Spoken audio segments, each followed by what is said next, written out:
decision-making difficulties. Now, this is something that I wasn't quite expecting. Thought I had my stuff pretty much together most of the time. But with the death of my father around 2 weeks ago, it's been pretty full on. Very full on. Last week at this time, I was preparing for the funeral and driving up to Brisbane, gave one of the eulogies for my father, and then we had a few drinks afterwards, and life kept going. Put him in the box, walked him out, off to get cremated, and his life is over. Over, done. What's interesting is that the world does not stop, and returning to work has been very interesting. It's like, oh wow, look at this. Look at us all just doing our thing, and one day somebody dies. Somebody gets born, the world doesn't stop. I was playing tennis with a friend. He's like, yeah, mate, I learned about that when Prince died. And Prince was a superstar.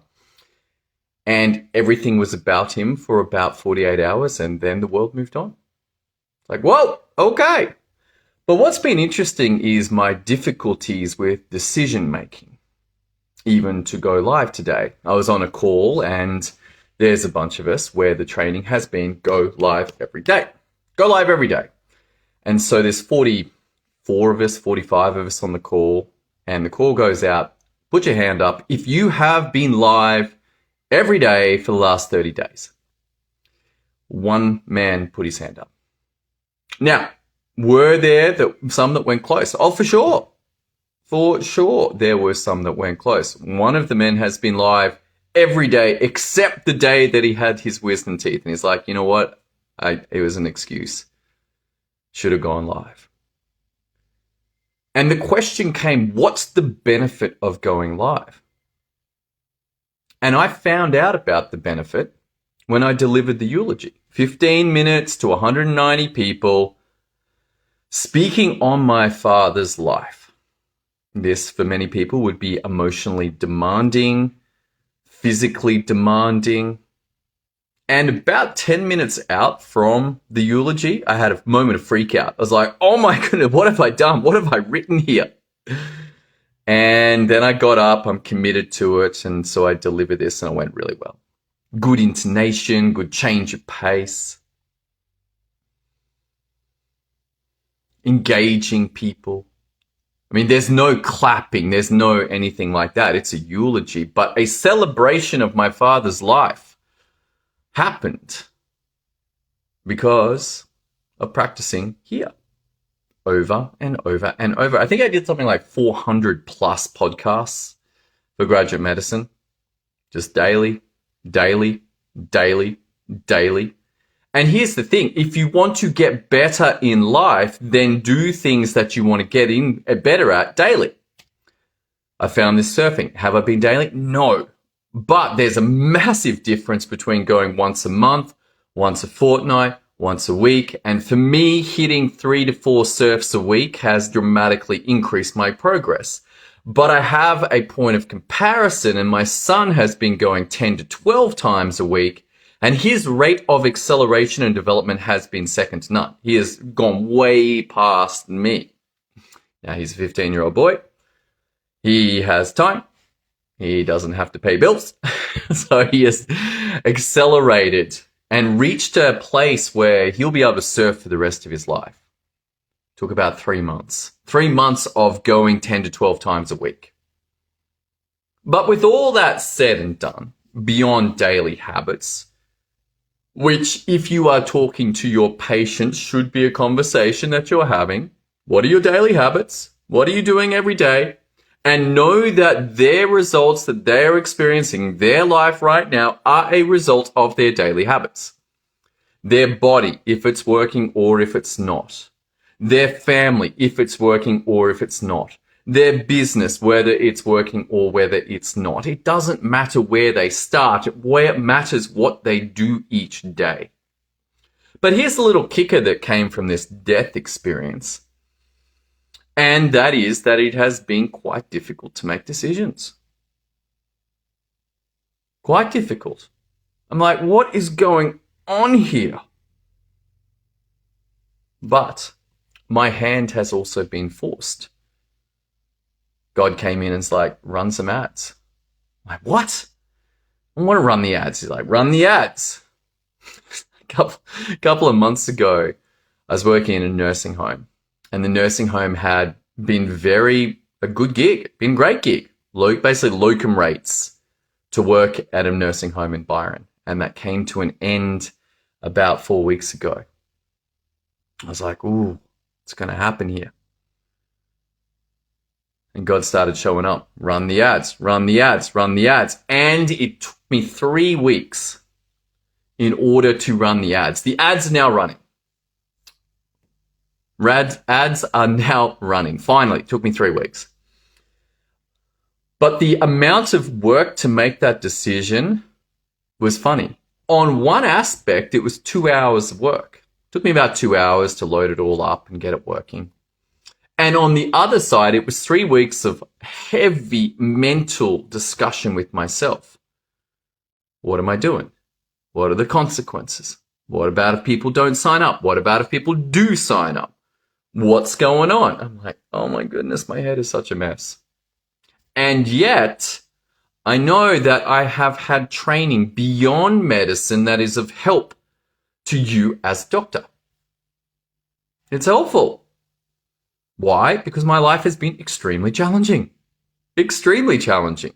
Between children, between marriage, between getting older, between injuries, between having a fight with a colleague, reported me to APRA. Thanks so much, Dr. X. Really appreciate your help there. But wow, you want to know about a interesting experience? Get reported to APRA. It's full on. Woo-wee. I look at the notes that I've seen from other doctors and I'm like, oh my goodness, if you get reported, you're in deep trouble. 2 lines, good luck remembering. And I have heard of people documenting 2 lines. I checked for a plan. Were they planning to do something? And they're like, well, can you show us that? And if you can, that's great. But if you can't, and you're just operating without procedures, without systems, then you will struggle. Here's the wildest thing. To me, it appears that APRA and the entire, that whole part of the government is completely incompetent. How can it take so long to make a decision? It took them 7 months to work out that they couldn't make a decision and needed to refer to the medical council. The medical council then took another 9 months to work out they needed to have a meeting. And at the meeting, they're like, you're fine, but we want to check your notes. Your notes suck. Yeah, my notes sucked. Most of the time they were really good, but you've got to be perfect. You've got to be 100%. Not perfect, but at least consistently good. And we'll see you in 16 months. 16 months. No feedback. No check-in. I'm like, what is this? What do you mean 16 months? I'm like, wow, okay. So it was in March 22. So original complaint, October 2020. And I remember jumping on with the lawyers. Check this out. I'm like, do you reckon we'll be done with February, March? They're like, oh, no. At the earliest, February, March 2021. At the earliest. I'm like, wow, people. Now, yes, COVID. Okay, whatever. I mean, COVID was just this gigantic cop-out for pushing decisions off. So hopefully now we finally are at a random audit of 45 patient notes, and we'll see. I was chatting with a friend of mine who witnessed all of this, and it was very interesting to see what she had to say. She was like, so if you knew what was coming, would you do it again? And I'm like, oh, no way. I just quit. See ya. See ya.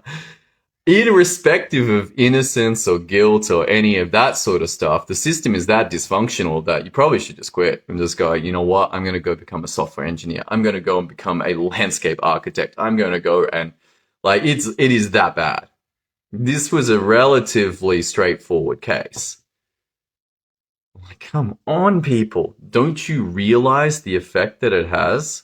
But they're blind. They're oblivious to all of that.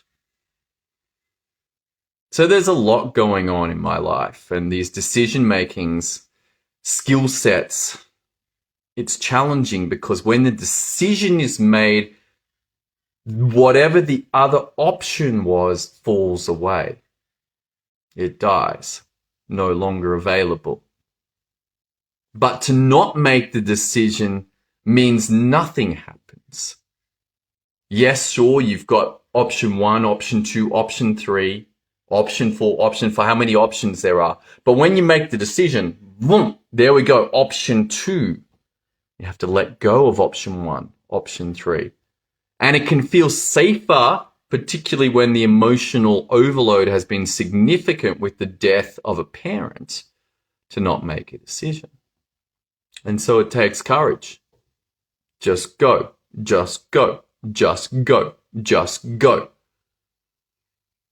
Because here's what I found. In making the decision, when you reach that decision and go for it, then it will be achieved or it won't be achieved. But in that next location, another decision option set will open up.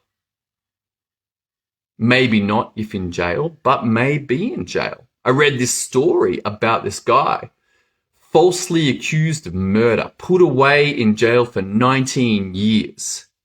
Many people would have collapsed under that. Many people would have whinged and whined about their fate. And instead, this gentleman studied, this gentleman worked, this man learnt and became more, even in the most constricted experience. I was like, damn, dude, that's awesome. That's inspirational. Thinking about the concentration camps of World War II. How did those people keep going? What was possible? And so in this massive amount of abundance and joy and this incredible experience of life, it can feel safer not to make a decision. I don't have to commit to anything.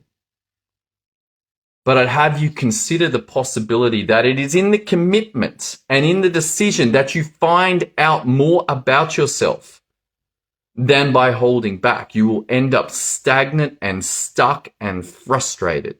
And so it's a practice to go, here's the decision, make the decision, go. Here's the decision, make the decision, go. And it means trusting myself that in that decision, I will be able to handle the situation that comes. This is difficult. This is challenging. This is why it feels safer not to make the decision at all. But just like me running the ads, if you don't make the decision, eventually life will come after you and you'll be squeezed into making that decision. Now, I don't know 100% why all of the stuff went down with the APRA reporting, but in that experience, I learned more about myself and what I was capable of than almost any other experience. Even the death of my father, nothing compared to that APRA complaint. It took me to a place so far away from my comfort zone that I was clearly in a high performance experience out of pure fear. 12, 14, 16-hour days working on this report over and over and over. The first 2 reports I did, the lawyers came back and said, that's not what we're after. The first one, this is like a translation of what happened. We want to know what you were thinking. The second one, I forget what was wrong with it. It was like, well, you didn't answer this question, go and do it again. I'm like, far out. 22 pages at the end. And my favorite part, I get in the medical counselor, oh, actually, we didn't read it all. We didn't read it all. Oh, man. Really? Really? You couldn't even be bothered to read what was probably, I don't even know how many hours work went into that. Many. What a surreal experience. But it made me stronger. Made me know that whatever I'm facing, I've got tools and strategies and experience to know that I can handle it. And there's a gift there for others. See, one of the games is being able to learn from what works. This life has become soft. Many things now sort of work. In the past, if we go back 50, 100, 200 years, many things did not work. People behaving like they behave now, they would be hungry, cold, and dead. It was a harder world. And so in our softness, at least in the first world, many things are allowed now. But does it mean that it will always be like that? No, it does not. It is possible that we are heading to difficult times. The United States debt just got downgraded, AAA to AA. Perhaps not a big deal. Many people are saying, no big deal, no big deal, no big deal. Perhaps, perhaps not. I don't know. But I'd rather be prepared. I'd rather be ready. I'd rather have habits and tools and strategies that are proven, not just by me, but by many others as well, to be able to play in this world that we are in successfully. And yes, the key step, daily habits. But more than that, there are more tools than that to living an exceptional life. If you're interested in finding out what those are, head over to Graduate Medicine on Facebook, send me a direct message. Let me know what's going on in your world, what's working and what's not working. We'll have a look whether some of the experiences I've been through can help you. All right, that's all I got for you today. I hope you're having an awesome day, and I'm going to go make some decisions, lock down a few things in my world. I look forward to seeing you on another live very soon.